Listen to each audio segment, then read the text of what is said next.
Welcome to Paramount coaching. देखिए, मैं आज फिजिक्स के कुछ क्वेश्चन लेकर आ गया हूं जो आगामी आने वाले फिजिक्स के इंटरमीडिएट के एग्जाम में काफी ज्यादा इंपॉर्टेंट होगा। अगर आप इसको पढ़कर जाते हैं तो यहाँ से आपको काफी ज्यादा हेल्प मिलेगा। यहाँ पर जितने भी क्वेश्चन मैं करवाने वाला हूँ, ठीक है, यहाँ पे लगभग 70 क्वेश्चन का मैं एक सेट लेकर यहाँ पर आया हूँ, जिसमें 70 क्वेश्चन जो होंगे, और इस 70 में से सिर्फ 70 क्वेश्चन में नहीं करवाऊंगा, बल्कि इससे रिलेटेड अगर मैं एक क्वेश्चन बताऊंगा तो एक क्वेश्चन पर 4 क्वेश्चन उससे रिलेटेड कम से कम बताऊंगा, जो एग्जाम में पूछा जा सकता है। ठीक है, तो उससे रिलेटेड जितने भी क्वेश्चन बनते हैं वो सारे क्वेश्चन का सोल्यूशन यहाँ पर आपको दिया जाएगा। ठीक है, तो जैसे मान लो आवेशित समतल चालक के नजदीक विद्युत क्षेत्र है, ठीक है, तो इस आवेशित समतल चालक से निकट जितने भी मतलब इससे रिलेटेड जितने तरह के क्वेश्चन एग्जाम में बन सकते हैं, वो सारा क्वेश्चन का यहाँ पर जो भी ऑब्जेक्टिव बन सकता है, वो सारे ऑब्जेक्टिव यहाँ पर आपको एक क्वेश्चन के अंदर 4 क्वेश्चन आपको मिलेंगे। ठीक है, तो ये अगर आप 70 क्वेश्चन का सेट अगर देख कर जाते हैं तो एग्जाम में आप बहुत बढ़िया करके आएंगे। एग्जाम में यहाँ से कम 10 से 15 नंबर क्वेश्चन होगा मेरे एक्सप्लेनेशन से। मैं ये नहीं कह रहा हूँ कि 1 से 70 तक में 15 होगा। मेरा एक्सप्लेनेशन आप देखें, पूरा वीडियो को देखेंगे अगर आप, जो मैं एक्सप्लेन करूंगा इसमें उससे रिलेटेड 4-4 क्वेश्चन में बताऊंगा। अगर उसको आप देखते हैं तो उससे काफी ज्यादा हेल्प मिलेगा।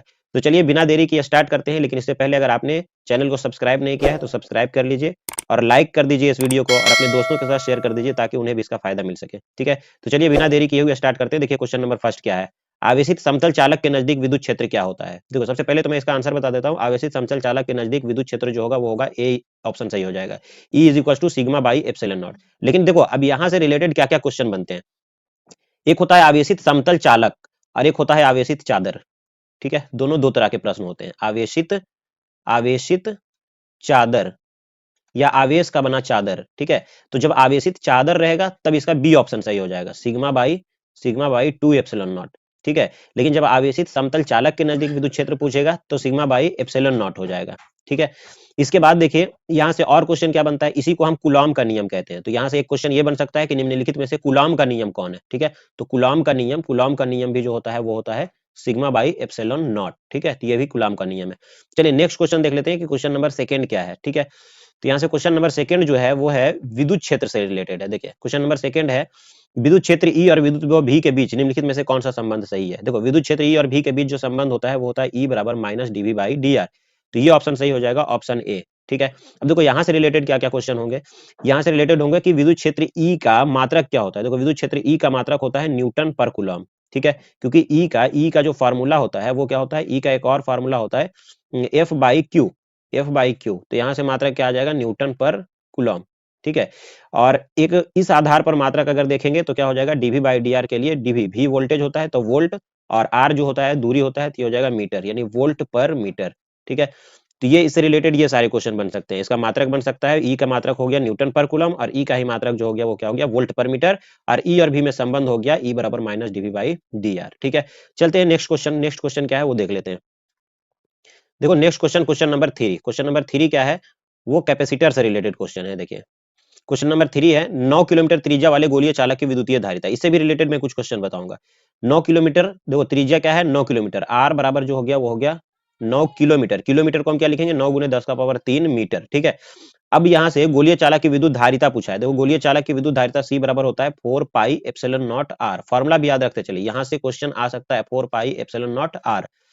अब देखो 4 पाई एप्सिलॉन नॉट का मान क्या होता है, देखो आपको पता है कि 1/4 पाई एप्सिलॉन नॉट, इसका मान होता है 9 गुना 10 का पावर 9। ठीक है, तो 4 पाई एप्सिलॉन नॉट को उल्टा करेंगे तो ये भी उल्टा हो जाएगा, और ये हो जाएगा 1/9 गुने 10 का पावर 9। ठीक है, और इंटू में आर का मान कितना हो गया, 9 इंटू 10 का पावर 3। ठीक है, तो 9 से पहले तो 9 कट जाएगा, 10 का पावर 3 में 10 का पावर 9 ऊपर जाके क्या हो जाएगा, घट जाएगा, तो बच जाएगा 10 का पावर -6 फैराड। 10 का पावर -6 को हम क्या कहते हैं, माइक्रो कहते हैं। तो 1 गुने 10 का पावर -6, यहाँ पर ऐसे लिखा जा सकता है 1 गुने 10 के पावर -6 1। तो 10 का पावर -6 को हम क्या कहते हैं, माइक्रो कहते हैं। तो यहाँ पर हम लिख सकते हैं माइक्रो फैराड, यानी इसका सही आंसर होगा 1 माइक्रो फैराड। धारिता जो होगा 1 माइक्रो फैराड होगा। ठीक है, अब देखो इससे रिलेटेड क्या क्वेश्चन हो सकते हैं। इससे रिलेटेड होता है कि गोलीय चालक की धारिता किसके समानुपाती होता है। तो ऑप्शन होगा किसके, त्रिज्या के। ठीक है, ऑप्शन जो होगा वो होगा त्रिज्या का। त्रिज्या का समानुपाती होता है, क्योंकि आप समझे 4 पाई एप्सिलॉन नॉट ये जो वैल्यू होता है वो क्या होता है, कांस्टेंट होता है, जिसका मान होता है 1/9 गुने 10 के पावर 9। ठीक है, तो यहाँ से त्रिज्या के समानुपाती हो गया, यानी कैपेसिटर की जो धारिता, यानी जो चालक की धारिता हो गया वो किसके समानुपाती हो गया, त्रिज्या के। तो गोलीय चालक की धारिता उसकी त्रिज्या के समानुपाती होता है, ये ध्यान में रखना है। ठीक है, इसके बाद हम चलते हैं क्वेश्चन नंबर 4 की तरफ। क्वेश्चन नंबर 4 देख लेते हैं क्या है। क्वेश्चन नंबर 4 जो है वो भी कैपेसिटर से रिलेटेड है। समांतर पट्टी का संधारित्र का धारिता क्या होता है। देखो समांतर पट्टी का संधारित्र की धारिता क्या होगा, epsilon naught epsilon naught R बट ए बटा डी, ऑप्शन ए सही हो जाएगा इसका। ठीक है, देखो एक्चुअल में इसका मात्रा इसका जो समांतर पट्टिका संधारित्र की धारिता जो होता है C इज इक्वल टू वो होता है epsilon not a upon D. ठीक है, लेकिन अगर एप्सिलॉन नॉट इस फॉर्म में नहीं दे रखा है, रिलेटिव के फॉर्म में दे रखा है, तो यहाँ से आप पढ़े होंगे कि रिलेटिव परमेबिलिटी क्या होता है। Epsilon R is equal to क्या होता है, epsilon R is equal to होता है एप्सिलॉन बाई एप्सिलॉन नॉट। ठीक है, तो एप्सिलॉन बराबर क्या हो जाएगा, ये इधर मल्टीप्लाई हो जाएगा, तो एप्सिलॉन बराबर हो जाएगा epsilon naught into epsilon R. तो यहाँ पर कोई अन्य माध्यम होगा तो एप्सिलॉन बराबर क्या हो जाएगा, epsilon naught into epsilon R. तो यहाँ पर हम लिख सकते हैं epsilon naught into epsilon R, जो कि यहाँ पर लिखा हुआ है epsilon naught into epsilon naught into epsilon R, और इंटू में फिर क्या हो जाएगा ए, और अपॉन में डी। तो ऑप्शन ए सही हो जाएगा। ठीक है, अब देखो यहाँ से रिलेटेड क्वेश्चन होता है कि समांतर पट्टिका संधारित्र की धारिता उसके क्षेत्रफल और उसके प्लेटों के बीच की दूरी पर किस प्रकार निर्भर करेगा। तो देखो क्षेत्रफल बढ़ाने से, अगर क्षेत्रफल ज्यादा होगा तो कैपेसिटर की धारिता बढ़ेगा, उसके बीच का डिस्टेंस अगर क्या होगा, बढ़ेगा, तो कैपेसिटर की धारिता कम होगा, यानी बढ़ाने के लिए डिस्टेंस कम से कम रखना पड़ेगा। ठीक है, इससे रिलेटेड होता है कि अगर समांतर पट्टिका संधारित्र के बीच में कोई हवा के जगह पर कोई अन्य परावैद्युत माध्यम डाल दिया जाए तो धारिता क्या होती है, बढ़ती है धारिता। ठीक है, अगर हवा के जगह पर अन्य माध्यम डाल दे तो धारिता क्या हो जाएगा, बढ़ती है, ये भी याद रखना है। चलिए नेक्स्ट क्वेश्चन देख लेते हैं। क्वेश्चन नंबर 5, क्वेश्चन नंबर 5 है कि गैल्वेनोमीटर का प्रतिरोध G और वोल्टमीटर का प्रतिरोध V, इसके बीच में निम्नलिखित में से कौन सा संबंध सही है। देखो गैल्वेनोमीटर का जो प्रतिरोध होता है वो कम होता है वोल्टमीटर से, वोल्टमीटर का प्रतिरोध जो होता है वो उच्च होता है। ऑप्शन ए सही हो जाएगा, ऑप्शन ए इसका राइट आंसर है कि वोल्टमीटर जो का प्रतिरोध है वो भी जी से ज्यादा होगा। देखो यहाँ से रिलेटेड क्वेश्चन क्या हो सकते हैं, गैल्वेनोमीटर कैसा युक्ति है। गैल्वेनोमीटर जो है एक सूक्ष्म धारा मापने वाली, या तो फिर हम कह सकते हैं धारा को चेक करने के लिए, टेस्ट करने के लिए गैल्वेनोमीटर का यूज किया जाता है। ठीक है, फिर आता है कि गैल्वेनोमीटर को एमीटर में कैसे बदला जा सकता है, शंट लगाकर। ठीक है, गैल्वेनोमीटर को वोल्टमीटर में कैसे बदला जा सकता है, तो उच्च प्रतिरोध श्रेणी क्रम में उच्च प्रतिरोध को जोड़कर। ठीक है, तो ये सारे क्वेश्चन यहाँ से बन सकते हैं। चलिए नेक्स्ट क्वेश्चन देख लेते हैं। नेक्स्ट क्वेश्चन क्या है, क्वेश्चन नंबर 6, व्हीटस्टोन ब्रिज का व्यवहारिक ढांचा निम्नलिखित में से कौन है। देखो व्हीटस्टोन ब्रिज का व्यवहारिक ढांचा है मीटर ब्रिज। ठीक है, तो ऑप्शन मीटर ब्रिज इसका सही आंसर हो जाएगा। ठीक है, व्हीटस्टोन ब्रिज आपको पता है कि 4 प्रतिरोध जो होते हैं वो इस तरीके से करके क्या होता है, जुड़ा हुआ होता है ना, आपने पढ़ा होगा ये व्हीटस्टोन ब्रिज, ये 4 प्रतिरोध और इसकी संतुलन की स्थिति प्राप्त करने के लिए 5 नंबर का क्वेश्चन जो है वो एग्जाम में पूछा जाता है। यहाँ गैल्वेनोमीटर लगे होते हैं इस वाले में। ठीक है, ऐसे इस तरीके से, और इस तरीके का कि आपने व्हीटस्टोन ब्रिज पढ़ा होगा। ठीक है, चलते हैं नेक्स्ट क्वेश्चन। नेक्स्ट क्वेश्चन देख लेते हैं क्या है इसका। चलते देख रहे हैं नेक्स्ट क्वेश्चन क्या है। नेक्स्ट क्वेश्चन है 7, एक तार का विशिष्ट प्रतिरोध निर्भर करता है। देखो विशिष्ट प्रतिरोध क्या होता है, रो किस पर निर्भर करता है। देखो रो ना तो लंबाई पर निर्भर करता है, ठीक है, और ना ही उसके एरिया पर निर्भर करता है। ना तो लंबाई पर निर्भर करेगा, ना अनुप्रस्थ काट के व्यास अर्थात एरिया पर निर्भर करेगा, ना ही द्रव्यमान पर निर्भर करेगा, बल्कि किस पर निर्भर करेगा, पदार्थ की प्रकृति, नेचर ऑफ मैटर पर निर्भर करता है। ठीक है, पदार्थ की प्रकृति, नेचर ऑफ मटेरियल कैसा है उसका, भाई लोहा है, तांबा है ना, एल्युमिनियम है, सबके अलग अलग विशिष्ट प्रतिरोध होता है। ठीक है, चलिए नेक्स्ट क्वेश्चन देखो, नेक्स्ट क्वेश्चन क्या कहता है। नेक्स्ट क्वेश्चन है क्वेश्चन नंबर 8। क्वेश्चन नंबर 8 है किरचॉफ के बिंदु नियम में निम्नलिखित में से कौन भौतिक राशि संरक्षित रहती है। देखो बिंदु नियम क्या कहता है, बिंदु नियम किसी एक पॉइंट पर मिलने वाली धाराओं का योगफल क्या होता है, शून्य होता है। ठीक है, या तो इसी को हम कहते हैं कि आने वाली धारा जो होता है वो जाने वाली धारा के बराबर बराबर होता है। ठीक है, तो जब इसको बिंदु नियम कहते हैं, तो जो बिंदु नियम है वो आधारित होता है किस पर, आवेश संरक्षण के सिद्धांत पर। ठीक है, ये याद रखिए, तो बिंदु नियम आवेश संरक्षण के सिद्धांत पर आधारित होता है, जिसको हम प्रथम नियम भी कहते हैं। इसी को हम क्या कहते हैं, प्रथम नियम। ठीक है, इसको प्रथम नियम कहा जाता है। और देखो इसका द्वितीय नियम जो होता है वो ऊर्जा संरक्षण पर आधारित होता है। अगर किरचॉफ का द्वितीय नियम एग्जाम में आता है, यह भी पूछा जा सकता है एग्जाम में, द्वितीय नियम के बारे में पूछा जा सकता है। द्वितीय नियम किस पर आधारित होता है, तो वो ऊर्जा संरक्षण पर आधारित होता है। ठीक है, ऊर्जा संरक्षण पर। चलिए नेक्स्ट क्वेश्चन देख लेते हैं। नेक्स्ट क्वेश्चन, क्वेश्चन नंबर 9 देखो क्या है। क्वेश्चन नंबर 9, धारावाही चालक के अंदर इलेक्ट्रॉन की गति होती है। देखो धारावाही चालक के अंदर इलेक्ट्रॉन की गति कैसी होती है, समरूप होता है, बिल्कुल नहीं, त्वरित भी नहीं होता, मंदित भी नहीं होता, एकरूप औसत होता है। एकरूप औसत कहते हैं, ड्रिफ्ट होता है, ड्रिफ्ट। ठीक है, ड्रिफ्ट होता है, ड्रिफ्ट वेलोसिटी होता है। ठीक है, इसको अपवहन वेग कहते हैं या संवहन वेग कहते हैं, मतलब एक संवहन वेग कहते हैं, इस वेग से उसकी गति होती है। ठीक है, चलिए नेक्स्ट क्वेश्चन देख लेते हैं। क्वेश्चन नंबर 10, क्वेश्चन नंबर 10 क्या है, विद्युत परिपथ की शक्ति होती है। विद्युत परिपथ की शक्ति क्या होता है, देखो शक्ति के लिए कई तरीके से एग्जाम में पूछा जाता है। ठीक है, विद्युत परिपथ की शक्ति बराबर फॉर्मूला होता है वी आई। ठीक है, अब यहाँ से एक तो ये फॉर्मूला हो गया वी आई। अब आई को अगर हम वी बटे आर लिख दे ओम के नियम से, तो ये बन जाएगा वी स्क्वायर बटा आर, ये भी एक फार्मूला होता है। और पी बराबर ही एक फार्मूला, अगर वी बराबर हम आई आर लिख दे तो बन जाएगा आई स्क्वायर आर। ठीक है, तो ये तीन फार्मूले पी के होते हैं। ठीक है, अब तीनों फॉर्मूले में से देख लेते हैं यहाँ पर कौन सा मैच कर रहा है। ठीक है, v स्क्वायर बटा r मैच कर रहा है, ऑप्शन सी इसका सही आंसर हो जाएगा। एग्जाम में इसका उल्टा भी करके दे सकता है कि निम्नलिखित में से कौन विद्युत शक्ति को निरूपित नहीं करता है, तो इसमें से क्या होगा कि ये तीनों ऑप्शन रहेंगे, वहां पर कोई एक चौथा ऑप्शन हो सकता है, तो ऐसे करके भी ऑप्शन दे सकता है। चलिए नेक्स्ट क्वेश्चन देख लेते हैं। क्वेश्चन नंबर 11 क्या है? चुंबकीय क्षेत्र में गतिशील आवेश पर बल के लिए निम्नलिखित में से कौन सही है? चुंबकीय क्षेत्र में बल पर लगने वाला, नेक्स्ट क्वेश्चन देख लीजिए 11 नंबर। चुंबकीय क्षेत्र में गतिशील आवेश पर बल के लिए निम्नलिखित में से कौन सही है? चुंबकीय क्षेत्र में गतिशील आवेश पर लगने वाला बल F बराबर Q इंटू भी क्रॉस बी होता है, ऑप्शन बी सही हो जाएगा। F बराबर Q इंटू भी क्रॉस बी, ये ऑप्शन सही हो जाएगा। ठीक है, अब देखो चुंबकीय क्षेत्र से रिलेटेड क्या हो सकता है कि चुंबकीय क्षेत्र का मात्रक क्या होता है? वो होता है टेस्ला। टेस्ला, ये याद रखेंगे, चुंबकीय क्षेत्र का मात्रक जो होता है वो टेस्ला होता है। ठीक है, इसके बाद है नेक्स्ट क्वेश्चन देखिए, क्वेश्चन नंबर 12। क्वेश्चन नंबर 12 क्या कह रहा है? चुंबकीय फ्लक्स का मात्रक क्या होता है? देखो चुंबकीय फ्लक्स का जो मात्रक है, चुंबकीय फ्लक्स का मात्रक क्या होता है? चुंबकीय फ्लक्स का मात्रक होता है वेबर। ठीक है, वेबर होता है, ये याद रखेंगे, चुंबकीय फ्लक्स का मात्रक जो होता है वो वेबर होता है। नेक्स्ट क्वेश्चन देखो, एम्पियर क्या होता है? एम्पियर विद्युत धारा का मात्रक होता है। फैराड जो होता है वो धारिता का मात्रक होता है। टेस्ला जो होता है अभी बता के गए चुंबकीय क्षेत्र का मात्रक होता है। ठीक है, ये याद रखिएगा। चलिए नेक्स्ट क्वेश्चन देख लेते हैं, क्वेश्चन नंबर 13। क्वेश्चन नंबर 13 क्या कह रहा है? क्वेश्चन नंबर 13 कह रहा है कि जिस परिपथ में सिर्फ प्रतिरोध है उसका शक्ति गुणांक क्या है?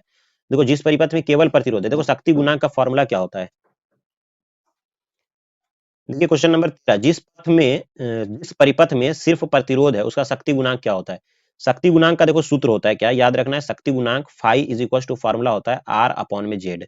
जेड क्या होता है? प्रतिबाधा। देखो यहाँ से ध्यान रखें, यहाँ से क्वेश्चन जरूर होता है। पहले तो आप समझ लो जेड क्या होता है। जेड बराबर होता है formula under root R square plus omega L minus 1 omega C और इसका स्क्वायर, अगर एलसीआर परिपथ है। ठीक है, एलसीआर परिपथ की प्रतिबाधा। अब यहां से हमें देख लेना है कि कौन सा किसमें उपस्थित नहीं है। एलआर परिपथ है तो एल और आर वाले को रख देंगे, बाकी सी वाले को हटा देंगे। अगर एलसी परिपथ है तो सी एल वाले को हटा देंगे, आर और सी को रख लेंगे। ठीक है, और केवल आर परिपथ है यहाँ पे, इसका मतलब ना तो एल है और ना ही सी वाला है, ना तो ओमेगा एल रहेगा ना ही ओमेगा सी रहेगा, तो रूट आर स्क्वायर हो जाएगा केवल, है ना। आर स्क्वायर का वर्गमूल क्या हो जाएगा? आर हो जाएगा। ये हो गया प्रतिबाधा। तो फाई बराबर क्या मिलेगा? फाई बराबर होगा आर अपॉन, यानी जिस परिपथ में प्रतिरोध है सिर्फ, तो प्रतिरोध है तो आर अपॉन जेड का मान क्या हो जाएगा? यहाँ पर रखेंगे तो प्रतिरोध ही रहेगा तो आर हो जाएगा, और आर आर कैंसिल हो जाएगा, वैल्यू हो जाएगा 1। ठीक है, तो इसका सही आंसर जो होगा 1 हो जाएगा। चलिए नेक्स्ट देखा, अच्छा देखो यहाँ पर 0 हो गया। अच्छा ये वाला प्रतिरोध किसका हो जाएगा? यहाँ पर जो सॉरी शक्ति गुणांक जो हो जाएगा आर बटा आर स्क्वायर प्लस 1/ओमेगा स्क्वायर सी स्क्वायर, यानी ये जो है वो आर सी परिपथ का है ना। आर सी परिपथ के लिए आर सी परिपथ का प्रतिबाधा है। यहाँ पर क्या है? आर एल परिपथ का प्रतिबाधा है, एल आर परिपथ का, ये कह सकते हैं। ये सी आर परिपथ हो गया, ये एल आर परिपथ के लिए प्रतिबाधा हो गया था। ठीक है, और ये हो गया परिपथ में सिर्फ जिसमें प्रतिरोध है, तो ये 1 हो जाएगा। ठीक, नेक्स्ट क्वेश्चन देख लेते हैं। क्वेश्चन नंबर 14 देखिए क्या है। 14 नंबर क्वेश्चन है, प्रत्यावर्ती धारा का मूल वर्ग माध्यमान क्या होता है? देखो प्रत्यावर्ती धारा का मूल वर्ग माध्यमान, इसको हम आई आर एम एस लिखते हैं, और आई आर एम एस बराबर होता है I naught by root two. ठीक है, I naught by root two. I naught क्या होता है? आई नॉट होते हैं शिखर धारा। ठीक है, तो शिखर धारा बाई रूट टू सही हो जाएगा इसका आंसर। शिखर धारा बाई रूट टू, शिखर धारा का मान बटा रूट टू, ऑप्शन सी इसका सही आंसर है। ठीक है, अब इसको इधर उधर गुना करके दे सकता है, यहाँ से भी एग्जाम में क्वेश्चन जरूर होते हैं। ठीक है, तो ये भी याद रखने। अच्छा आई आर एम एस बराबर होता है, यहाँ से विद्युत वाहक बल के लिए भी ऐसा ही फॉर्मूला होता है। अगर ई आर एम एस बराबर पूछ दे, ई आर एम एस बराबर क्या हो जाएगा? ई नॉट बाई रूट टू। ठीक है, जहां ई नॉट जो होता है वो शिखर विद्युत वाहक बल होता है और यह आभासी विद्युत वाहक बल होता है। चलिए नेक्स्ट क्वेश्चन देख लेते हैं।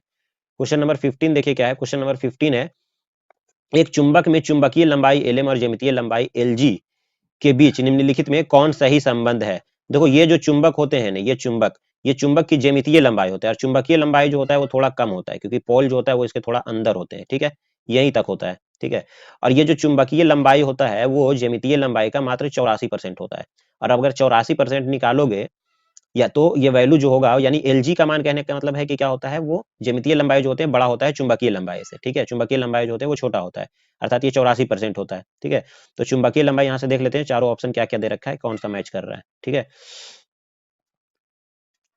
एल जी बराबर 6/5 एल एम और एल जी बराबर 5/6 एल एम। देखो एल जी छोटा तो नहीं होगा कम से कम एल एम से, है ना। 5/6 तो छोटा वैल्यू आ जाएगा, तो यहाँ से ऑप्शन ए सही हो जाएगा। ठीक है, आप इसको निकालोगे लगभग 84% के आसपास आएगा। ठीक है, 84% का जो वैल्यू होगा वो लगभग इसका वैल्यू होगा 6/5 एल एम। ठीक है, ठीक है, चलिए नेक्स्ट क्वेश्चन देख लेते हैं। नेक्स्ट क्वेश्चन क्या है? Question number 16। क्वेश्चन नंबर 16 देखो, बीएच पृथ्वी के चुंबकीय क्षेत्र का क्षैतिज घटक और डेल्टा नमन कोण हो तो पृथ्वी के चुंबकीय क्षेत्र के निम्नलिखित में से कौन सही है? या भाई ये इसका सही आंसर है BH बाई कॉस डेल्टा, ये सही इसका आंसर है। ठीक है, यानी इसके लिए चुंबकीय क्षेत्र जो होगा वो BH बाई cos डेल्टा होगा। चलिए नेक्स्ट क्वेश्चन देख लेते हैं, नेक्स्ट क्वेश्चन क्या दे रखा है।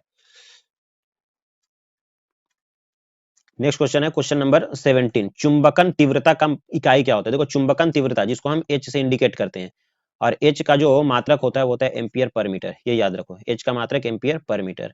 चलिए नेक्स्ट क्वेश्चन देख लो, नेक्स्ट क्वेश्चन क्या कह रहा है। नेक्स्ट क्वेश्चन है चुंबकीय याम्योत्तर क्या है ना, चुंबकीय याम्योत्तर। देखो चुंबकीय याम्योत्तर है, एक बिंदु है नहीं, एक रेखा है बिल्कुल नहीं, एक क्षैतिज तल है बिल्कुल नहीं, एक ऊर्ध्वाधर तल है, एक ऊर्ध्वाधर तल। देखो ये जो चुंबक होते हैं ना, ये चुंबक, और इस चुंबक से गुजरने वाला एक ऐसा प्लेन जो क्या हो जाए, इसके इसके लंबवत हो, ठीक है। जिस चुंबक के लंबवत गुजरने वाला, कहां से, वो भी इस चुंबकीय अक्ष से होकर लंबवत गुजरने वाला, जो चुंबकीय अक्ष होता है उसे लंबवत गुजरने वाले प्लेन को हम कहते हैं चुंबकीय याम्योत्तर। तो ऊर्ध्वाधर यानी लंबवत, ये वाला हो जाएगा इसका राइट आंसर। इसके बाद हम देख लेते हैं क्वेश्चन नंबर 19 क्या है। सामान्य समायोजन, सामान्य समायोजन में सरल सूक्ष्मदर्शी की आवर्धन क्षमता क्या होता है। देखो सामान्य समायोजन में सरल सूक्ष्मदर्शी की आवर्धन क्षमता होगा 1 + d/f। ऑप्शन ए सही इसका आंसर हो जाएगा, ठीक है। स्पष्ट दृष्टि की न्यूनतम दूरी के लिए पूछेगा तो हो जाएगा d/f। चलो नेक्स्ट क्वेश्चन देख लेते हैं, नेक्स्ट क्वेश्चन क्या है। नेक्स्ट क्वेश्चन है क्वेश्चन नंबर 20। देखो सामान्य आंख लेंस का फोकस दूरी लगभग क्या होता है। देखो सामान्य आंख के लेंस के फोकस दूरी 25 सेंटीमीटर नहीं मारना भाई, 25 सेंटीमीटर होता है स्पष्ट दृष्टि की न्यूनतम दूरी, ठीक है। सामान्य आंख के लेंस के लिए फोकस दूरी होता है 2 सेंटीमीटर, ठीक है। देखो यहां से क्या क्वेश्चन बनते हैं, सामान्य आंख के लेंस के फोकस दूरी 2 सेंटीमीटर, स्पष्ट दृष्टि की न्यूनतम दूरी अगर पूछे, स्पष्ट दृष्टि की न्यूनतम दूरी, ठीक है, तब यहां से मिलेगा कितना, 25 सेंटीमीटर। और एक होता है कि नेत्र गोलक का व्यास, नेत्र गोलक का व्यास, नेत्र गोलक का व्यास अगर पूछे कि कितना हो जाएगा, तो नेत्र गोलक का व्यास जो होगा वो होगा 2.3 सेंटीमीटर, ठीक है। ये याद रखने, तो ये सारे क्वेश्चन यहाँ से बनते हैं। नेक्स्ट क्वेश्चन देखते हैं, नेक्स्ट क्वेश्चन 21 नंबर क्या है। कहता है हीरा का क्रांतिक कोण कितना है। देखो भाई हीरा का क्रांतिक कोण क्या होता है, 24.41 डिग्री, ये रखिए याद, ठीक है। अच्छा हीरा का क्रांतिक कोण 24.4 डिग्री है। हीरा का अपवर्तनांक कितना होता है वो याद रख लो, वो भी आता है एग्जाम में, 2.42, 2.42। फिर हीरे से रिलेटेड आता है सबसे कठोर तत्व कौन है, हीरा। इसके बाद है सबसे अधिक अपवर्तनांक किसका होता है, हीरे का, हीरे का अपवर्तनांक सबसे अधिक होता है। हीरा किस कारण से चमकता है, पूर्ण आंतरिक परावर्तन के कारण से, ठीक है। ये भी याद रखना है, ये सारे क्वेश्चन यहाँ से बनते हैं। नेक्स्ट क्वेश्चन देखिए क्वेश्चन नंबर 22, दो संपर्कित उत्तल लेंसों का समतुल्य लेंस कैसा होगा। देखो दो संपर्कित अगर उत्तल लेंस है तो समतुल्य लेंस भी उत्तल होगा, याद रखो। इसको हम समझा देते हैं, अगर उत्तल लेंस है, दोनों उत्तल लेंस है तो दोनों को संपर्क करेंगे तो हमें उत्तल प्राप्त होगा, ठीक है। अगर अवतल लेंस है और दोनों अवतल लेंस है तो प्राप्त लेंस भी जो होगा वो अवतल होगा। लेकिन अगर उत्तल लेंस है और एक अवतल लेंस है, फिर इसकी क्षमता पर डिपेंड करेगा, ठीक है। इसकी क्षमता, जिसकी क्षमता ज्यादा रहेगा, जिसकी क्षमता ज्यादा है, जिसकी क्षमता ज्यादा है वही लेंस होगा, जिसकी क्षमता ज्यादा वही लेंस बनेगा, ठीक है। चलिए तो यहाँ से उत्तल दोनों है तो क्या बन जाएगा, उत्तल लेंस बन जाएगा। चलिए नेक्स्ट क्वेश्चन देख लेते हैं, क्वेश्चन नंबर 23। प्रकाशिक तंतु जो है वो मूल सिद्धांत क्या है। प्रकाशिक तंतु मतलब किस सिद्धांत पर काम करता है भाई, पूर्ण आंतरिक परावर्तन, सब जानते हो। ऑप्टिकल फाइबर, ऑप्टिकल फाइबर के बारे में आपने नाम सुना होगा। ऑप्टिकल फाइबर जो है वो पूर्ण आंतरिक परावर्तन के सिद्धांत पर काम करता है, ठीक है। ऑप्टिकल फाइबर क्या है, यहाँ से क्वेश्चन हो सकता है। तो ये ट्रांसमिशन लाइन एवं वेव गाइड दोनों है, ट्रांसमिशन लाइन है और वेव गाइड है, ठीक है, वेव गाइड है, ट्रांसमिशन लाइन एवं वेव गाइड दोनों होता है, ठीक है। ऑप्टिकल फाइबर के यूज कहाँ कहाँ होते हैं, 2 नंबर में पूछा जा सकता है। ऑप्टिकल फाइबर का यूज जो है वो आपको मिल जाएगा। ऑप्टिकल फाइबर का यूज जो है प्रकाश संकेतों को भेजने में होता है, चिकित्सीय यूज में इसका यूज होता है, ठीक है। चलिए नेक्स्ट क्वेश्चन देख लेते हैं, क्वेश्चन नंबर 24 है ना। सामान्य आंख के लिए स्पष्ट दृष्टि की न्यूनतम दूरी कितना होता है। देखो सामान्य आंख के लिए स्पष्ट दृष्टि की न्यूनतम दूरी जो होता है वो क्या होता है, 25 सेंटीमीटर, पीछे बता के गए। तो इसका सही आंसर जो हो जाएगा वो हो जाएगा 25 सेंटीमीटर, ठीक है। इसके बाद है नेक्स्ट क्वेश्चन 25 नंबर, इंद्रधनुष के निर्माण के लिए निम्नलिखित में से प्रकाश की कौन सी घटना सही है। भाई इंद्रधनुष के निर्माण में ऑप्शन के हिसाब से यहाँ पर देख ले तो वर्ण विक्षेपण है। वैसे इंद्रधनुष कैसे बनता है, इंद्रधनुष जो होते हैं 2 प्रकार के होते हैं, प्राथमिक और द्वितीयक, है ना। चलिए नेक्स्ट क्वेश्चन देख लेते हैं 26 नंबर, किस रंग के लिए, किस रंग के प्रकाश के लिए कांच का अपवर्तनांक अधिक होता है। देखो यहाँ से समझ लो यहाँ से किस किस तरह के क्वेश्चन बनते हैं मैं आपको बताता हूँ। पहले इसका उत्तर बता दूं, किस रंग के प्रकाश के लिए कांच का अपवर्तनांक जो है वो अधिक है, बैगनी, बैगनी इसका सही आंसर है। बैगनी रंग के लिए इसका अपवर्तनांक अधिक होगा। देखो सबसे पहले ये जो प्रिज्म होते हैं, ये जो प्रिज्म है, इस प्रिज्म के अंदर अगर यहाँ से लाइट गुजारा जाता है तो ये 7 भागों में विभक्त होता है, ठीक है, ये 7 भागों में विभक्त हो जाएगा, ठीक है, ये 7 भागों में डिवाइड हो गए। अब इन 7 भागों में सबसे अधिक ऊपर जो होता है, ऊपर जो होता है वो रेड होता है और नीचे जो होता है वो क्या होता है, बैगनी होता है, ठीक है। बैगनी, बैगनी होता है सबसे नीचे, वायलेट, ठीक। अब देखो सबसे कम झुकाव किसका है, यानी इसको जाना किधर था, इसको जाना था ऐसे, ठीक है। तो थोड़ा झुक गया, इतना झुक गया ये रेड, तो रेड का झुकाव हो गया सबसे कम।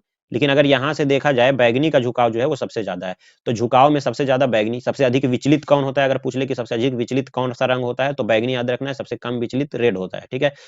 सबसे अधिक अपवर्तनांक किसके लिए होता है, तो बैगनी याद रखना है, सबसे अधिक अपवर्तनांक। और सबसे कम अपवर्तनांक जो होता है वो रेड के लिए होता है। सबसे अधिक तरंग दैर्घ्य अगर याद रखना है तो रेड का होता है, सबसे कम तरंग दैर्घ्य जो होता है वो बैगनी का होता है, ठीक है। ये सारे क्वेश्चन एग्जाम में पूछे जा सकते हैं, तरंग दैर्घ्य से रिलेटेड, अपवर्तनांक से रिलेटेड, विचलन से रिलेटेड, ठीक है, विचलन कोण से रिलेटेड। चलिए नेक्स्ट क्वेश्चन देख लेते हैं। क्वेश्चन आगे क्या है, 27 नंबर। विनाशकारी व्यतिकरण के लिए पथांतर का मान क्या होता है। देखो विनाशी व्यतिकरण के लिए पथांतर होता है λ/2 का विषम गुणज, ऑप्शन बी हो जाएगा। इसको ऐसे भी लिखा जा सकता है कि λ/2 का विषम गुणज, 2n+1 क्या होता है, एक विषम नंबर होते हैं, ठीक है।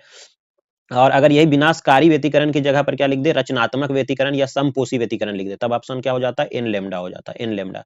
लेकिन इसका आंसर विनाशकारी पूछ रहा था, विषम पोषी या विनाशी व्यतिकरण रहे तो इसका आंसर हो जाएगा 2n+1 λ/2, ठीक है। चलते हैं नेक्स्ट क्वेश्चन क्या है उसको देख लेते हैं। नेक्स्ट क्वेश्चन है 28।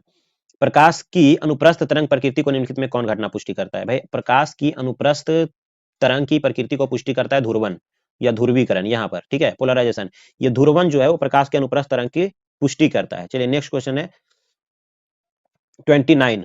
अवरोध के किनारों से प्रकाश कम होना क्या कहलाता है। भाई ये कोई अवरोध है और यहाँ से अगर कोई लाइट जा रहा है, इसके किनारों से अगर प्रकाश ऐसे बैंड कर जाता है, अगर इसके किनारों से प्रकाश ऐसे बैंड कर जा रहा है, तब इसको हम कहते हैं विवर्तन। विवर्तन इसका सही उत्तर हो जाएगा, ठीक है। व्यतिकरण नहीं होगा, व्यतिकरण में तो फ्रिंजे बनते हैं।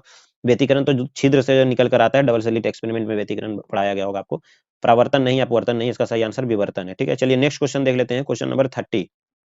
देखो क्वेश्चन नंबर 30 क्या है, क्वेश्चन नंबर 30 है चांदी का कार्यफलन क्या होता है। भाई चांदी का कार्यफलन याद रख जाइए, चांदी का कार्यफलन होता है 4.7 इलेक्ट्रॉन वोल्ट, ठीक है। चांदी का कार्यफलन है 4.7 इलेक्ट्रॉन वोल्ट। चलो नेक्स्ट क्वेश्चन देख लेते हैं। नेक्स्ट क्वेश्चन क्या है, नेक्स्ट क्वेश्चन 31। प्लांक नियतांक का मान क्या होता है। भाई प्लांक नियतांक का मान जो होता है वो होता है 6.625 गुने 10 का पावर माइनस का 34 जूल सेकेंड, ये हो जाता है, ठीक है। तो ये हो जाता है इसका प्लांक नियतांक का मान। देख लेते हैं ऑप्शन कौन सा है। अब देखो 6.62526, मतलब पॉइंट के बाद का वैल्यू थोड़ा बहुत इधर उधर हो सकता है, इस हिसाब से लगभग में ऑप्शन क्या दे रहा है, सी ऑप्शन दे रहा है। अब यहाँ से क्वेश्चन क्या बनता है, प्लांक नियतांक की बीमा भी पूछा जा सकता है, ठीक है। लेकिन अगर दृश्य भाग में पूछ ले, अगर पूछ ले आपसे कि दृश्य भाग, ठीक है, दृश्य भाग में कौन सा श्रेणी किस में पड़ता है, दृश्य भाग, दृश्य भाग जो है वो किस श्रेणी में पड़ता है, तब ऑप्शन होगा बामर श्रेणी, ठीक है, याद रखिए। अगर दृश्य भाग पूछेगा तब होगा ऑप्शन बामर श्रेणी, और अगर आपसे पराबैंगनी भाग पूछेगा तब ऑप्शन होगा इसका लाइमन श्रेणी, ठीक है। चलते हैं नेक्स्ट क्वेश्चन की तरफ। नेक्स्ट क्वेश्चन, क्वेश्चन नंबर 34 देख लेते हैं। क्वेश्चन नंबर 34 क्या कह रहा है, रेडियो एक्टिविटी के लिए निम्नलिखित में से कौन उपयुक्त नहीं है। देखो रेडियो एक्टिविटी के लिए नाभिकीय घटना, ये भी सही है, प्राकृतिक घटना, परमाणविक घटना, स्वतः स्फूर्त घटना। इसमें जो सही आंसर होगा वो होगा प्राकृतिक घटना, ये सही इसका आंसर है, ठीक है, ऑप्शन बी। इसके बाद नेक्स्ट क्वेश्चन देख लेते हैं। नेक्स्ट क्वेश्चन है 35 नंबर क्वेश्चन देखो। तेजी से चलने वाला इलेक्ट्रॉन क्या होता है। भाई तेजी से चलने वाला इलेक्ट्रॉन होता है बीटा किरणें, ठीक है, बीटा किरणें। अच्छा यहाँ से आप देखो क्या क्या क्वेश्चन हो सकते हैं। बीटा किरण जो होता है वो क्या होता है, नेगेटिवली चार्ज होता है, ये भी याद रखिए। कौन इसमें से जैसे चार्ज से रिलेटेड अगर पूछा जाए, बीटा नेगेटिव चार्ज होता है, अल्फा जो होता है वो पॉजिटिव चार्ज होता है, ठीक है। अल्फा, बीटा और गामा, गामा जो होते हैं वो उदासीन होते हैं, किसी भी प्रकार का चार्ज नहीं होता है, ठीक है। तो बीटा इसीलिए हम कहते हैं कि चलने वाले इलेक्ट्रॉन होते हैं, क्योंकि इलेक्ट्रॉन भी क्या होता है, नेगेटिव होता है, ठीक है। अच्छा यहाँ से एक और क्वेश्चन होता है कि अल्फा किरण जो होता है वो क्या होता है, वो हीलियम का नाभिक होता है, हीलियम नाभिक होते हैं अल्फा किरणें, ठीक है, ये भी याद रखो, ठीक है।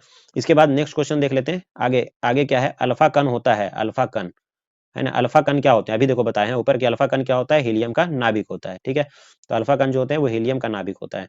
नेक्स्ट क्वेश्चन देखो, नेक्स्ट क्वेश्चन क्या है, 37 नंबर क्वेश्चन है। प्रेसी एंटीना की परास यानी टीवी प्रेषण टावर की ऊंचाई h और पृथ्वी की त्रिज्या r के बीच क्या संबंध होता है। देखो इसके लिए होता है d is equal to √2rh, तो ऑप्शन बी इसका राइट आंसर हो जाएगा √2rh। इस पर देखो न्यूमेरिकल क्वेश्चंस भी पूछे जा सकते हैं।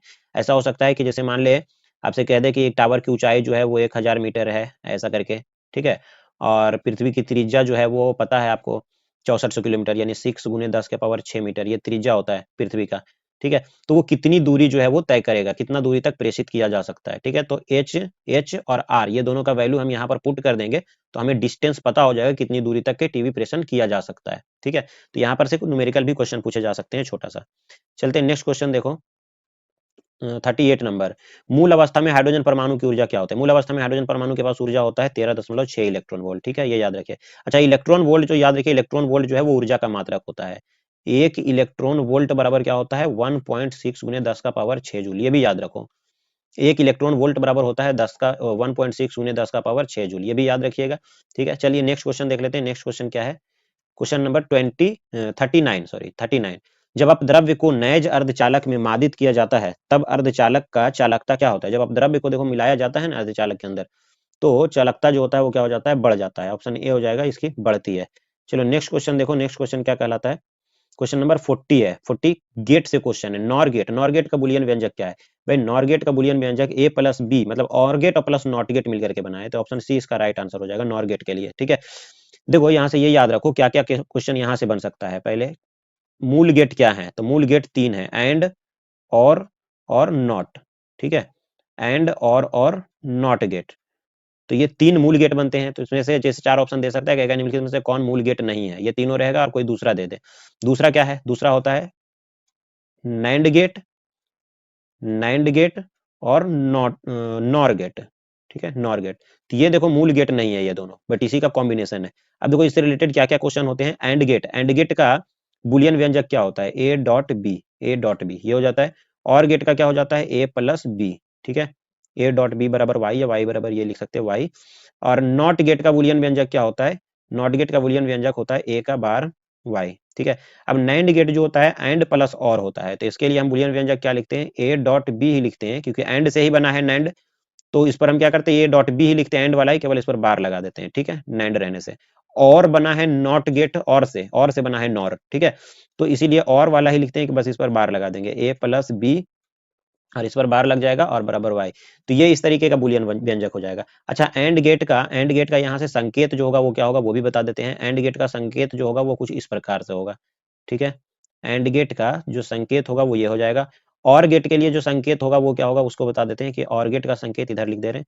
और गेट का संकेत जो होगा वो कुछ ऐसा गड्ढा टाइप का बना हुआ होगा यहाँ पर। ठीक है, ये याद रखिए, ये हो जाएगा और गेट का। फिर आगे हम नॉट गेट का बता दें, तो नॉट गेट का कैसा संकेत होगा? नॉट गेट का संकेत कुछ इस प्रकार का हो जाएगा।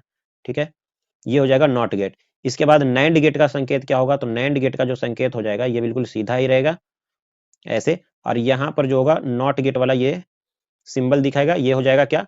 नैंड गेट के लिए। ठीक है, ये नैंड गेट के लिए हो गया, ये नॉट गेट के लिए हो गया। और एक क्वेश्चन क्या छूट गया? नॉर गेट के लिए क्या होगा? नॉर गेट के लिए ये जो बनेगा ये थोड़ा और वाला बना देंगे गड्ढा करके, थोड़ा इसको ऐसे, और उसके बाद यहाँ पर हम क्या करेंगे? ये लगा देंगे। तो ये हो जाएगा किसके लिए? नॉर गेट के लिए। तो इतना याद रखिए, यहाँ से क्वेश्चन जो है एग्जाम में आना ही आना है। ठीक है, चलते हैं नेक्स्ट क्वेश्चन। नेक्स्ट क्वेश्चन क्या कहता है? Question number 41। 41 देखिए क्या है?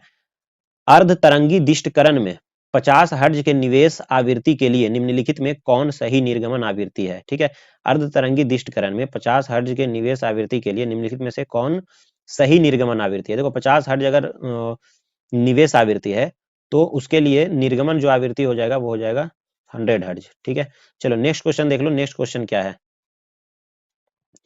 क्यों नेक्स्ट क्वेश्चन जो है वो है 42।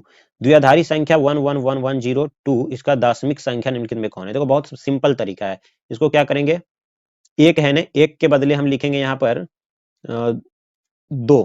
ठीक है, 2 लिखेंगे। एक एक के बदले हम क्या लिखेंगे? 2 लिखेंगे। यहीं पर हम बताते हैं 2, और इसके बाद जितने नंबर है उतना पावर लगा दो। 1 2 3 और ये 4 नंबर है टोटल, तो 2 का पावर 4 लिख देंगे। प्लस फिर एक है तो इसके बदले लिखते हैं हम 2, और इस पर पावर कितना आ जाएगा? 3 लिख देंगे, क्योंकि 3 नंबर इसके बाद है। प्लस फिर एक है तो फिर 2 लिखेंगे, 2 का पावर इस बार 2 हो जाएगा। फिर एक है तो फिर 2 लिखेंगे, और इस बार 2 का पावर 1 हो जाएगा।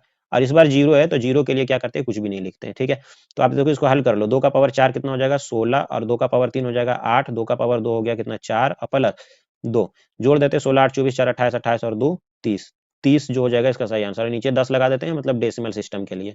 ऑप्शन बी इसका राइट आंसर है। ठीक है, अब देखो यहाँ से एक चीज और बता देते हैं। यहाँ पर द्विआधारी दिया है हुआ है और हमें डेसिमल में पूछा। हो सकता है डेसिमल रहे द्विआधारी में पूछता है, तो कैसे बनाते हैं? तो देखो 30 का मान लो हमसे पूछा जाता, 30 का हमसे मान लो पूछा जाता क्या कि द्विआधारी नंबर बताइए 30 का। तो हम क्या करते हैं? 30 का द्विआधारी नंबर बनाने के लिए देखो कुछ ये तरीका है। 2 से इसमें हम भाग लगाते हैं, 2 15 दूना 30, और हम क्या करेंगे? जो भी शेष बचेगा इसको इधर लिखते जाएंगे। शेष कुछ भी नहीं बचा, 0 बचा। ठीक है, 15 दूना 30 पूरा कट गया। फिर 2 लगाएंगे, 2 सते 14, एक शेष बचेगा यहाँ लिख देंगे। इसके बाद फिर 2 लगाएंगे, 2 से हमेशा 2 से ही लगाते चले जाना है, ठीक है, द्विआधारी नाम ही इसका। 2 तिया 6, एक शेष बचा, एक यहाँ लिख देंगे, ठीक है। और इसके बाद फिर से लास्टली 2 से लगा देंगे, 2 एकम 2, एक शेष बचा, एक यहाँ लिख देंगे। और नीचे से यहाँ से क्या करेंगे, इस तरफ में जितने भी नंबर है इसको सजा के लिख देंगे। देखिए 1 1 1 1 0, तो लिख दो 1 1 1 1 0, ठीक है। और इस यही जो हो जाएगा इसके लिए द्विआधारी नंबर हो जाएंगे। तो आप देखिए यही चीज निकल कर आ चुका है, ठीक है। चलते हैं नेक्स्ट क्वेश्चन। नेक्स्ट क्वेश्चन की तरफ क्या है, क्वेश्चन नंबर 43। देखो क्वेश्चन नंबर 43 क्या है, इलेक्ट्रॉन पर आवेश कितना होता है। देखो इलेक्ट्रॉन पर आवेश हमसे पूछा है, तो ये हो जाएगा क्या, -1.6 × 10 के पावर -19 कूलम। ये सही इसका आंसर है। देखो यहाँ से दो क्वेश्चन होते हैं, एक होता है इलेक्ट्रॉन पर आवेश कितना है, और एक पर इलेक्ट्रॉन पर विशिष्ट आवेश कितना है। जब विशिष्ट आवेश पूछेगा तो हो जाएगा 1.8 × 10 का पावर 11 कूलम प्रति केजी, ठीक है, कूलम प्रति केजी वहां पर विशिष्ट आवेश का होगा। जब विशिष्ट आवेश पूछेगा तो ये आंसर देना है, और इलेक्ट्रॉन पर केवल आवेश पूछेगा तो ये आंसर देना है, ठीक है।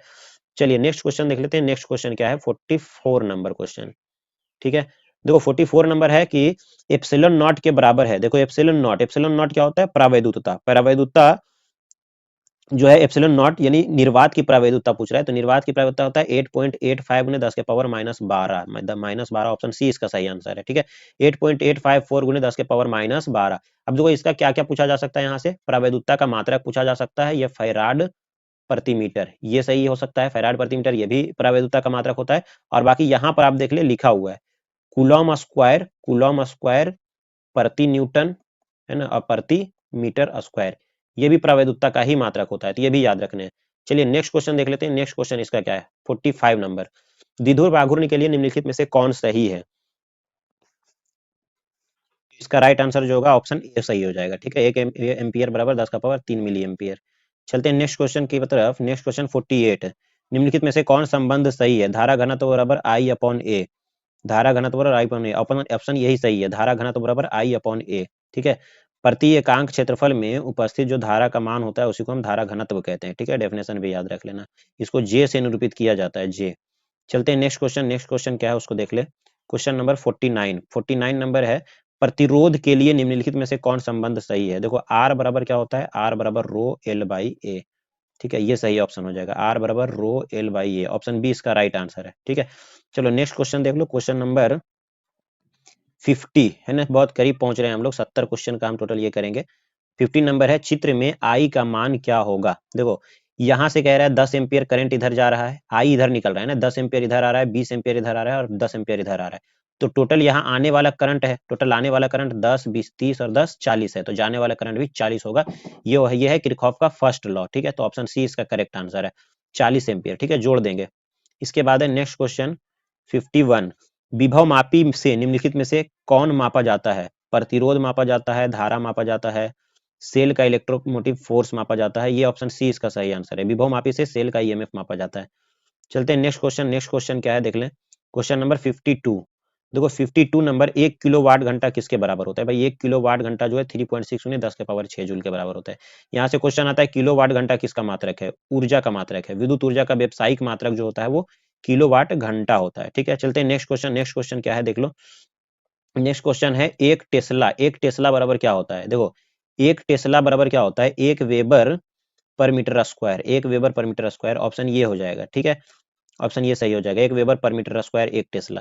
भाई चुंबकीय क्षेत्र को वेबर पर मीटर स्क्वायर भी मात्रक होता है, ये भी याद रखिए, चुंबकीय क्षेत्र का मात्रक वेबर पर मीटर स्क्वायर या 1 टेस्ला, टेस्ला जो होता है चुंबकीय क्षेत्र का मात्रक होता है। चलते हैं नेक्स्ट क्वेश्चन। नेक्स्ट क्वेश्चन 54, चुंबकीय फ्लक्स फाई क्या होता है। देखो फाई बराबर क्या होता है, चुंबकीय फ्लक्स फाई बराबर होता है B.DA, है ना, तो B.A हो जाएगा, DA अगर अल्पांश मानेंगे DA, अन्यथा A हो जाएगा, तो ऑप्शन ए सही हो जाएगा। इसी तरीके से अगर यहाँ चुंबकीय फ्लक्स पूछा, अगर विद्युतीय फ्लक्स पूछा जाए विद्युतीय फ्लक्स बराबर क्या हो जाएगा, तो phi E is equal to वहां पर हो जाता है E.DA, ठीक है, तो वो भी याद रखेंगे, यानी EA अगर विद्युतीय फ्लक्स पूछेगा तो, ठीक है। चलते हैं नेक्स्ट क्वेश्चन। नेक्स्ट क्वेश्चन क्या है 55 नंबर क्वेश्चन देख लीजिए। 55 में है, विद्युत चुंबकीय तरंग का वेग होता है। देखो विद्युत चुंबकीय तरंग का वेग क्या होता है, C बराबर 1/μ0ε0, ऑप्शन बी इसका सही आंसर है, ठीक है। ये फॉर्मूला है ये सारे फिजिक्स के। नेक्स्ट क्वेश्चन देखो, नेक्स्ट क्वेश्चन क्या कह रहा है 56 नंबर। 56 है, देखो पीछे हम बताए हैं आपको, ये फोटोन की ऊर्जा क्या होता है, एच न्यू, ये सही है, एच न्यू या न्यू का मान अगर हम रखते हैं, न्यू बराबर क्या हो जाता है C/λ, तो इस हिसाब से इसका फॉर्मूला ये भी बनता है HC/λ। तो ये भी बनता है, तो ये भी याद रखिए। ऑप्शन में अगर ये होता तो ये भी सही उत्तर होता, लेकिन ऑप्शन में नहीं है, ऑप्शन में एच न्यू है। चलते हैं नेक्स्ट क्वेश्चन जो है वो नेक्स्ट क्वेश्चन क्या है 57 नंबर 57 है कि 1 इलेक्ट्रॉन वोल्ट के बराबर होता है। देखो पीछे ये सारा क्वेश्चन डिस्कस कर चुके हैं हम। 1 इलेक्ट्रॉन बराबर होता है 1.6 में 10 के पावर माइनस 19 जूल। ठीक है, ऑप्शन ए इसका राइट आंसर। यहाँ देखना प्लस 19 है, ठीक है, ये ध्यान में रहे, तो माइनस वाला इसका सही आंसर होता है। चलते हैं नेक्स्ट क्वेश्चन। नेक्स्ट क्वेश्चन क्या है 58 नंबर, निम्नलिखित में कौन सही है। अच्छा देखो द्विआधारी नंबर से क्वेश्चन आ गया, कौन सही है। देखो ये क्या हो जाएगा, 2 का पावर 2 हो जाएगा, फिर 2 का पावर 1 हो जाएगा, और 2 का पावर फिर क्या हो जाएगा 0 हो जाएगा। तो 2 दूना 4, 4 और 2 6, 6 और 1 7, यही तो सही है भाई। 2 का मान 1 होता है ना, 2 का पावर 2 4 हो गया, 2 का पावर 1 यहाँ पर तो 2 हो गया, 4 2 6 6 और 1 यहाँ पर कितना हो गया 7 हो गया। ठीक है, 7 इसका ऑप्शन ये सही है। ठीक है, बाकी यहाँ पर चेक कर लो, ये सब सही नहीं है। आगे देखिए क्वेश्चन नंबर 59। क्वेश्चन नंबर 59 क्या कह रहा है वो देखो, द्विआधारी योग के लिए निम्नलिखित में से कौन सही नहीं है। 0 + 0 0, ये भी सही है, ये भी सही है। इसके बाद 0 + 1 1, ये भी सही है। 1 + 0 1, ये भी सही है। 1 + 1 1 1 नहीं भाई, 1 + 1 यहाँ पर क्या होता है 1 0 होता है द्विआधारी में। ठीक है, 1 + 1 = 1 0 होता है द्विआधारी में। ठीक है, तो ये ऑप्शन सही हो जाएगा। ठीक है, मतलब कहने का मतलब है ये गलत है, हमसे यही पूछा, गलत पूछा जा रहा है, गलत ऑप्शन कौन है। द्विआधारी योग के लिए निम्नलिखित में से कौन सही नहीं है, ये वाला, ये सही नहीं है। ठीक है, इसका सही होता 1 + 1 1 0। नेक्स्ट क्वेश्चन देखिए, नेक्स्ट क्वेश्चन क्या है 60 नंबर, किसी ऊंचाई ट्रांसफार्मर के लिए प्राइमरी और सेकेंडरी कुंडली में क्रमशः N1 और N2 में क्या होते हैं। देखो ऊंचाई ट्रांसफार्मर में मतलब लो वोल्टेज को हाई वोल्टेज में बढ़ाना, तो यहाँ से N2 जो होगा वो बड़ा हो जाएगा N1 से, N2 बड़ा हो जाएगा N1 से, ऑप्शन बी सही होगा। अगर अपचाई होता तो अपचाई में N2 छोटा हो जाता N1 से। ठीक है, चलते हैं नेक्स्ट क्वेश्चन। नेक्स्ट क्वेश्चन 61, हाइड्रोजन वर्णक्रम की कौन सी श्रेणी दृश्य भाग में पड़ती है। पीछे बता चुके हैं इसको, बामर श्रेणी, दृश्य भाग में पड़ने वाला बामर श्रेणी। ठीक है, नेक्स्ट क्वेश्चन देख लेते हैं, क्वेश्चन नंबर 62। 62 क्या है, उत्तल लेंस की फोकस दूरी 1 मीटर है, इसकी शक्ति क्या है। भाई फोकस दूरी अगर 1 मीटर है तो शक्ति 1 डायोप्टर है, क्योंकि P बराबर क्या होता है, P बराबर 1/f, तो 1/f का मान भी 1 है, तो कितना आ जाएगा, ये वैल्यू 1 ही डायोप्टर हो जाएंगे। ठीक है, मीटर में है ही है, तो 1 डायोप्टर, ऑप्शन सी इसका सही आंसर हो जाएगा। नेक्स्ट क्वेश्चन देखो, क्वेश्चन नंबर 63 देख लेते हैं। 63 है, संयुक्त सूक्ष्मदर्शी के लिए निम्नलिखित में से कौन सही है। संयुक्त सूक्ष्मदर्शी के लिए एफओ का बड़ा मान बड़ा होता है एफई से, एफओ का मान एफई से छोटा होता है, एफओ बराबर एफई, एफओ बहुत बड़ा होता है एफई से। तो इसका राइट आंसर जो हो जाएगा वो हो जाएगा ऑप्शन बी। चलिए नेक्स्ट क्वेश्चन देखिए, क्वेश्चन नंबर 64, पतले प्रिज्म द्वारा न्यूनतम विचलन कोण क्या होता है, μ-1 × a, ऑप्शन सी इसका राइट आंसर हो जाएगा। ठीक है, चलिए नेक्स्ट क्वेश्चन देखिए, क्वेश्चन नंबर 65 क्या है, प्रकाश के अपवर्तन में निम्नलिखित में कौन भौतिक राशि नहीं बदलती है। इसका राइट आंसर हो जाएगा आवृत्ति। आवृत्ति कभी भी चेंज नहीं होता कोई भी प्रकाशीय घटना हो। चलिए नेक्स्ट क्वेश्चन है, देखते हैं क्वेश्चन नंबर 66। 66 क्या है, वीए जो है वो प्रकाश का वेग वीए हवा में, और पानी में प्रकाश का वेग वी डब्ल्यू है। तो क्या होगा, हवा में प्रकाश की वेग जो होगा ज्यादा होगा, वीए बड़ा होगा वी डब्ल्यू से, वीए जो होगा वो वी डब्ल्यू से बड़ा होगा, ऑप्शन ए बी सही हो जाएगा। इसके बाद देखिए क्वेश्चन नंबर 67 क्या है, जल के लिए क्रांतिक कोण कितना होता है। जल के लिए क्रांतिक कोण जो हो जाएगा वो जाएगा 41.14 डिग्री। ठीक है, 41.14 डिग्री, ये इसका राइट आंसर है। पाई का समगुणज होता है। ठीक है, तो पाई का समगुणज कौन हो जाएगा, पाई का समगुणज हो जाएगा ऑप्शन, पाई का समगुणज ऑप्शन ए इसका राइट आंसर हो जाएगा। ठीक है, नेक्स्ट क्वेश्चन देख लेते हैं, क्वेश्चन नंबर 69। क्वेश्चन नंबर 69 क्या है, प्रकीर्णन प्रकीर्णित प्रकाश की तीव्रता आई के लिए निम्नलिखित में से कौन सही है। ठीक है, प्रकीर्णित प्रकाश के लिए आई का मान निम्नलिखित में से कौन सही है। आई जो है वो 1/λ/4। ठीक है, इसको रैले प्रकीर्णन कहते हैं। ठीक है, ये सही इसका उत्तर हो जाएगा। इसके बाद देख लेते हैं क्वेश्चन नंबर लास्ट 70 नंबर। देखो क्वेश्चन क्या है, कांच के समांतर सतह की पट्टी का फोकस दूरी होता है। देखो कांच के समांतर सतह की पट्टी की फोकस दूरी क्या होता है, अनंत होता है, उसमें कोई वक्रता नहीं होता, इसलिए इसकी फोकस दूरी होता है अनंत। तो इस तरीके से हमने क्या किया, 70 के 70 क्वेश्चन जो है वो कंप्लीट किया, और इसके साथ ही मैंने आपको बताता गया कि इससे रिलेटेड क्या क्या क्वेश्चन एग्जाम में बन सकते हैं। उन सारे क्वेश्चंस को, उन सारी बातों को ध्यान में रखते हुए एग्जाम के अंदर प्रवेश करिए। उम्मीद है आप बेहतर करके आएंगे, और यहाँ से कम 10 से 15 ऑब्जेक्टिव क्वेश्चन जो हम आपको डिस्कशन किए हैं उससे जरूर आपको एग्जाम में क्वेश्चन में मिलेगा। ठीक है, तो चलिए, अगर आपको ये वीडियो अच्छा लगा है तो लाइक करिए, हमारे चैनल को सब्सक्राइब करिए, और अपने दोस्तों के साथ शेयर जरूर करिए ताकि उन्हें भी इसका बेनिफिट मिल सके। Best of luck, thank you.